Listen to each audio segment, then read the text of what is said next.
All right, and we are back here on the GSMC Football Podcast. And for the third part of the show, we are going to talk about a few wide receivers, Jerry Jeudy, Stephon Diggs, and Odell Beckham Jr. So we'll start off with Jeudy. So Jeudy actually got a contract extension from the Cleveland Browns. He signed a 3-year extension worth up to $58 million, includes $41 million guaranteed. And again, he hasn't played a down yet for the Browns, but they paid him a lot of money.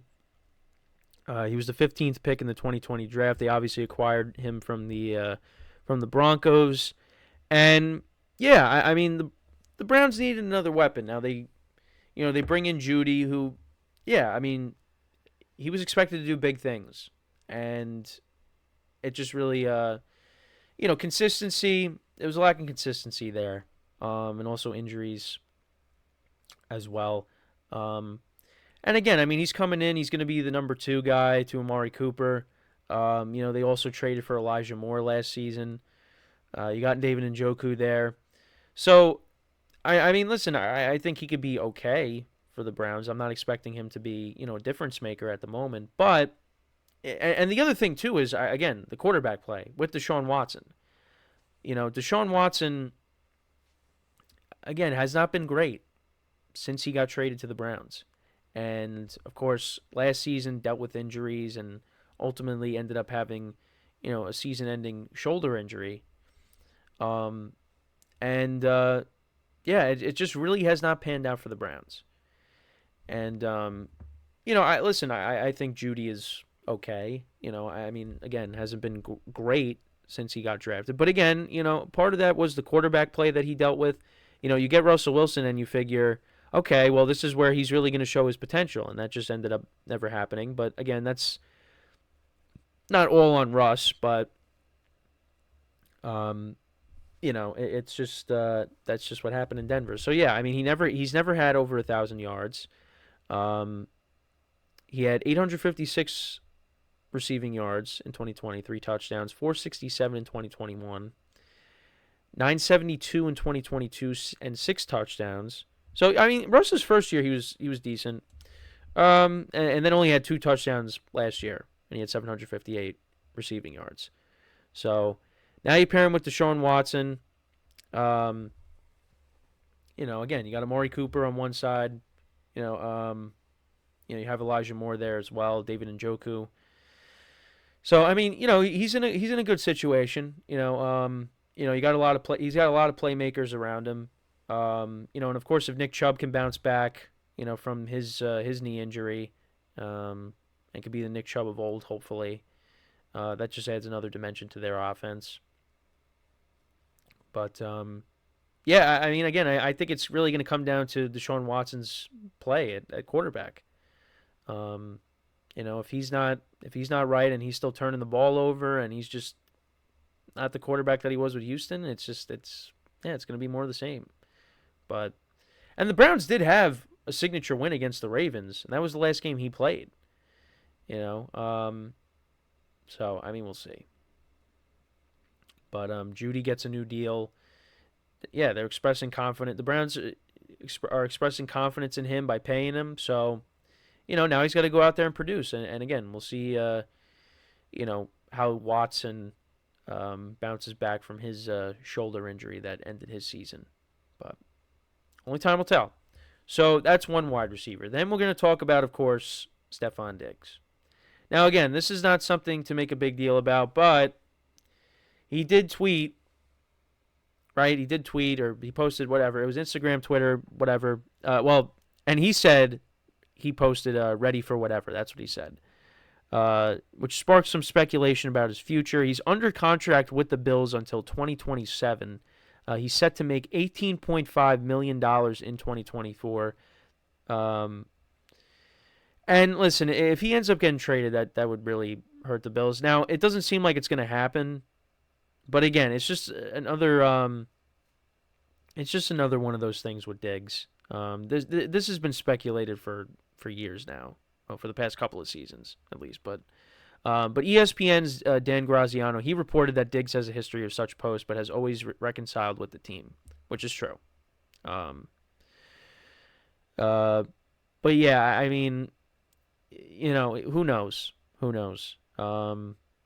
Diggs has consistently performed well, recording over 1,000 receiving yards in each of the last 6 seasons. In 2023, he had 1,183 receiving yards and 8 touchdowns, earning a Pro Bowl selection. Yeah, not bad for somebody that people are calling washed. Now, again, that ball that Josh Allen threw up into the stratosphere that he dropped, yeah, he should have caught that.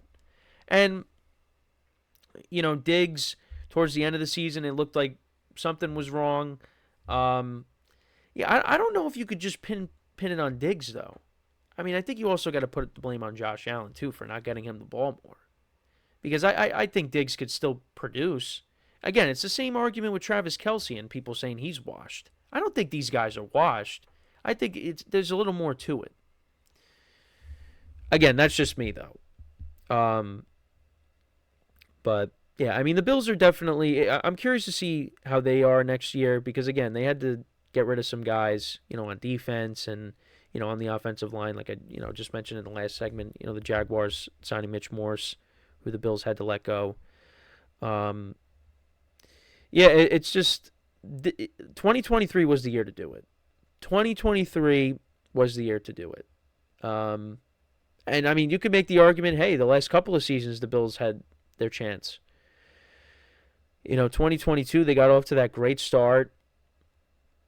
And then they kind of just fell flat against the Bengals, and Joe Burrow in the playoffs. Burrow really outplayed Josh Allen. They lost 27-10 in Buffalo. It was a blizzard, but didn't bother the Bengals. And then 2023, you went from possibly not making the playoffs altogether to being the 2 seed. And you had the Chiefs come into your stadium this time, not in Arrowhead, which the Bills did win earlier in the season in Arrowhead. But they do good again. They beat the Chiefs in the regular season. They just don't beat them in the postseason. And, tough loss. 3-point game. You ended up losing. And you go back to, and then you go back to the first time they played them in the AFC Championship game, back in 2020, and that famous photo of Diggs watching them, get the trophy as AFC champions. You thought, okay, the Bills are going to be back, and they played in the following season, and you lost in overtime in one of the greatest playoff games of all time. And it's just, again, you lose to the Bengals in the divisional round. Now you lose to the Chiefs, who were not the same Chiefs team offensively. It was a different Chiefs team coming in. A weaker Chiefs team. And you couldn't beat them. In your own stadium. And, more Diggs stuff. Ready for whatever. That's just what these wide receivers do. You got Brandon Ayuk, tweeting Mike Tomlin saying, "Oh, someone said we look like twins. What do you think?" It's just that's what happens. It's in sports that there's a lot of times where you look at certain situations, you're like, is this a soap opera? Really, that's just what it is.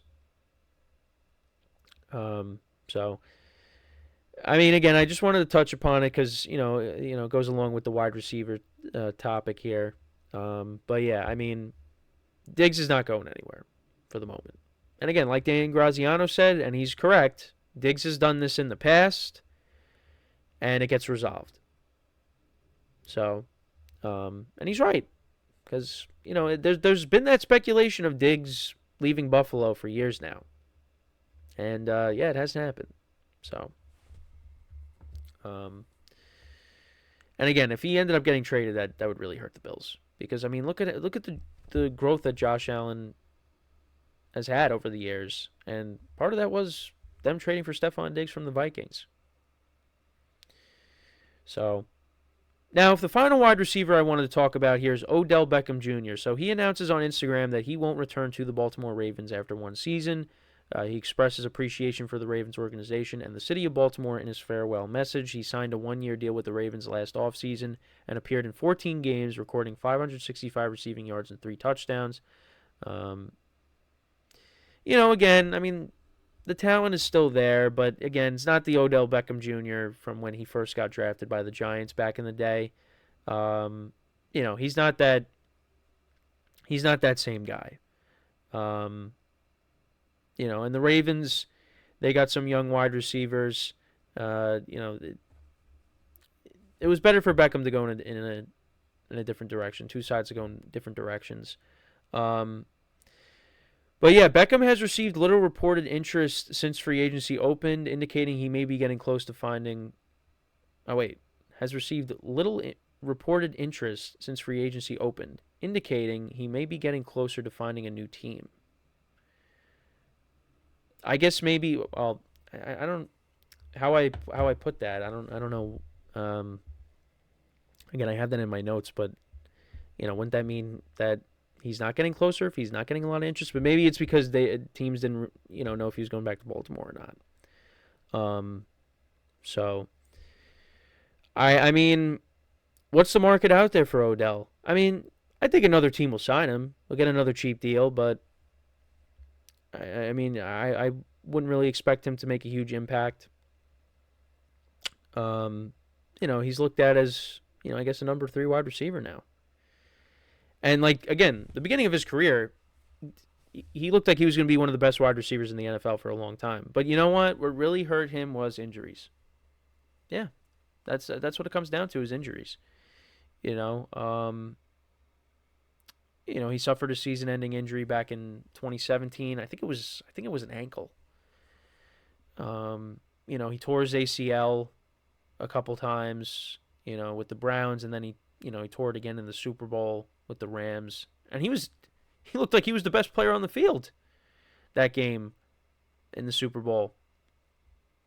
He looked like he was going to get Super Bowl MVP the way he was playing.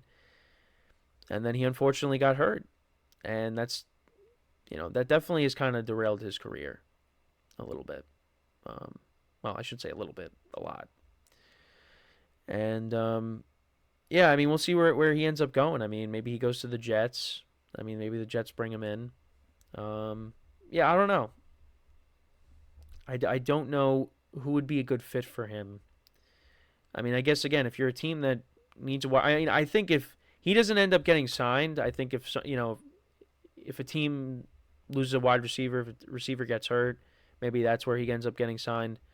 That's a possibility, but we'll see. But yeah, I don't really like I just read. I don't. He's not really getting a ton of interest, but maybe that changes. But yeah, I mean the best days of Odell Beckham Jr. are gone. But yeah, I mean you saw flashes with him with the Ravens. I mean talent is still there. It's just again, it's not what it once was.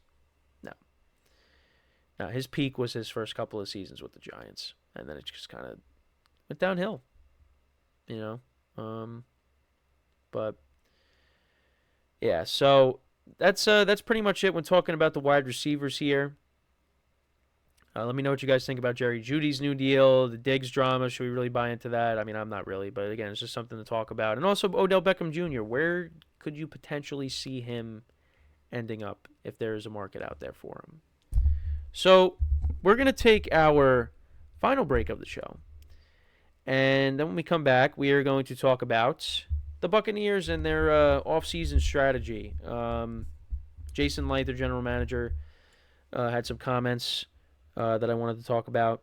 And yeah, so that is what we will do when we come back, what we will discuss when we come back from our final break of the show. So with that being said, stick around and we'll be right back here on the GSMC Football Podcast.